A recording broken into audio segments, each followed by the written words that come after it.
Hi guys, it's James Wilson Taylor here for Rock Sound in a very, very swanky record company building we've just been admiring here with Derek and Alex from Mayday Parade. How are you boys? Very well. How are you? Very good, very good. It's nice to get to chat to you just as this album's about to drop. Very, very exciting. We've obviously heard quite a few tracks from it now. What else can listeners expect? What surprises have we got there in the rest of the tracks? Well, you know, it's 13 songs in the album. We've released 4, so there's 9 left. We haven't released any of the ballads yet. Yeah. And there's actually 4 of those on the album. So I think that's, you know, kind of a softer side of the record that hasn't been heard yet.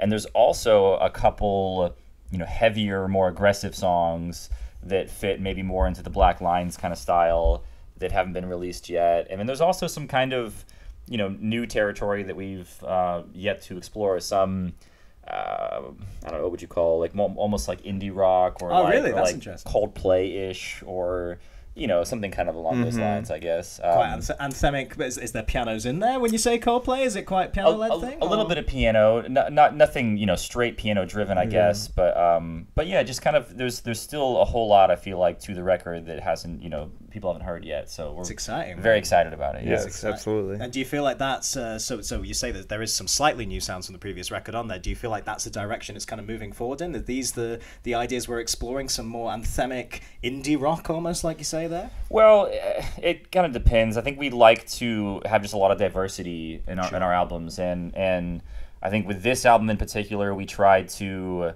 identify what it is that people like about our band and what we do well, and to try and kind of, you know, capitalize on that. And then also, so it's a lot of, you know, kind of older sounding stuff for some of it, but then also trying to take a step forward at the same time. And that's always, I feel like, what we try and do. Definitely, yeah. I mean, when we're picking songs and all that, I think it's just, we're always driven by what we want, what we like, and, you know, letting our ears kind of dictate.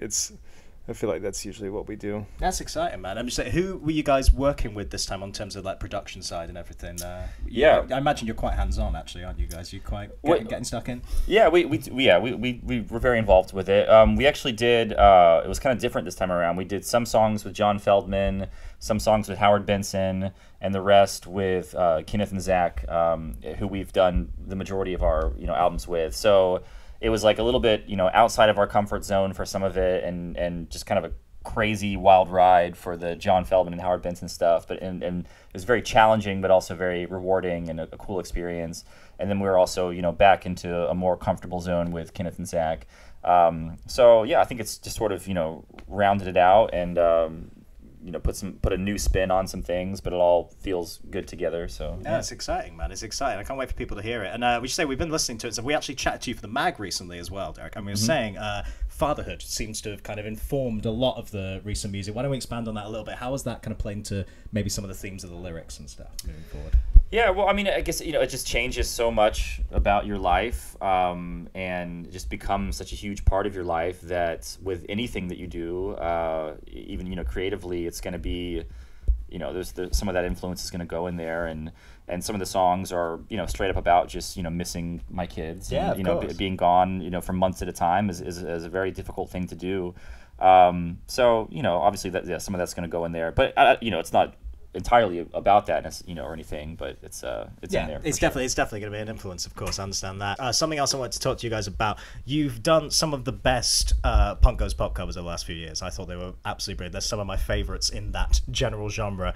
A little question for you: if you had to do another one tomorrow, let's say they rung you up and say, "Get in the studio, boys. You're doing another one." Any particular pop songs you think, you know what, I might have a little go at that? Yeah, pop songs. Well, one that would fit on that outside of your genre. Let's go with that.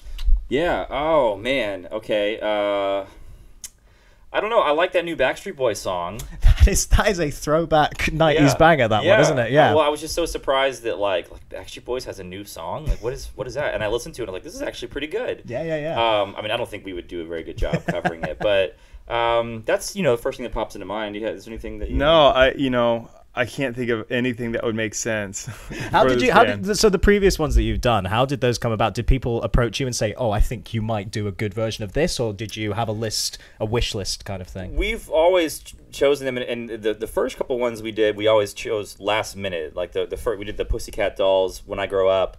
We literally the night before we had the studio time booked the next day.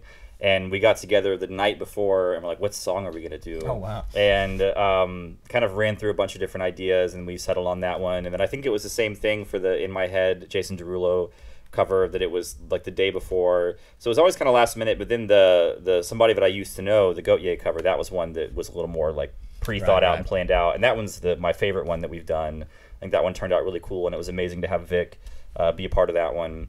And that's one of our, like top, Spotify and yeah. Well, it's a really cool kind of unique version of that song. Speaking of Spotify, yes, new album imminent. Go and check it out. Congratulations, boys, and looking forward to seeing you again in the UK very soon. Yes, absolutely. Awesome. Thank you very much. Mayday Parade.